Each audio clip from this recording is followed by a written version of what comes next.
Melissa J. McLean here with the Successful Therapy Practice. I've been talking about limiting beliefs, and this is the next video in the series on that. Today, I want to talk to you about 7 ways to let go of limiting beliefs. Number 1, ask yourself, is this belief really true? What you can do is read the belief aloud and then look at it and say, do I really believe this? Do I really know that this is true? Now, I know you're going to be talking to yourself and everything, and that's okay. And answering no to yourself might sound really silly, but this can be really helpful to have that conversation with yourself so that you can really ask yourself if this belief is true or not, and try to be objective as if you're talking to a friend or a family member when they're coming to you with this question. Number 2, determine the source of that belief. Some questions that you may ask yourself is, where did this belief come from? How did I get this belief? Sometimes we come to learn beliefs, or we come to start believing things because of the models that we've been around growing up. It could be the grown-ups that took care of us. It could be from our friends, from our family, or our peers. We can get that information from experiences as well, because if we have one negative experience, we might then generalize that to everywhere else. Sometimes we have those beliefs that we're so sure is true, so sure, but then when we stop and ask ourselves, why do we believe that way? We have no idea. Like if somebody offers you something to eat, they might offer you beets, for example, right? So they offer you beets and you're like, no, that's okay, I don't want beets, I don't like beets. And they ask you, well, why don't you like beets? And you might say, I don't know. I just don't. I just never had beets. I just don't like them. I have no idea why I don't like them. So that's just a very general, basic example of how we can believe something to be true, but we don't know why it's true. We don't know why we never ate beets. We just didn't eat beets. We never had a negative experience with it or anything. We just didn't eat it. So sometimes it's good to just take a moment and sit back and ask yourself, why do I believe this way? Is there validity to my belief? Because if there's especially no validity to your belief, then it's kind of like, why am I allowing that to hold me back? Number 3, make a declaration. Say to yourself, I am not going to believe this belief anymore. So for example, if you feel like I can't get on stage and speak, I'm not going to believe that anymore. I'm going to say to myself, I can get on stage and speak. I can practice and I can get on stage and I can speak. And I know that to be true because I have had other times where I've spoken in front of people and I received positive feedback.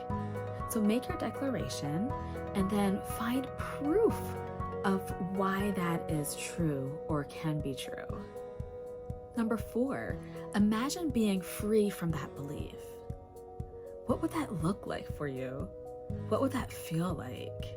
What would your life be like if you didn't hold on to that belief or beliefs that you've been holding on to for so long? How would you change if that were the case? How would your life change? Think about those things.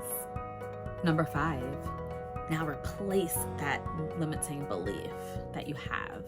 You're going to find another belief that counteracts that limiting belief that you have. Getting rid of limiting beliefs is good, but when you're able to replace it with something positive, that's even better. So for example, you say, I can't start my own business. I'm not good enough to start my own business. And then you want to replace that with something positive, because you can say, okay, I don't believe that. I don't believe that I can't start my own business, but let's replace that with something positive, a positive action step, something that you can do to be able to take steps towards starting your business. For example, I can have my own successful business. So that's just shifting. It's a little shift, right? But it's a huge shift, huge meaning. Number 6, find some evidence for that new belief that you have. You want to find evidence similar to what I mentioned before. So, I can't start a business. I don't have the know-how. you shift it to, I can start a business. And you may even think of, when I was little, I started businesses with my friends all the time. Or, I've started new projects. I've successfully completed projects.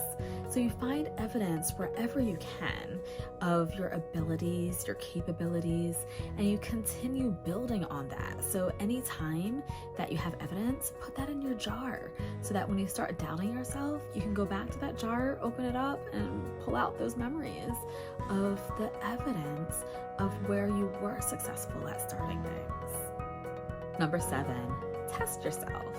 So now I want you to observe your thoughts and your feelings after you replace those negative beliefs.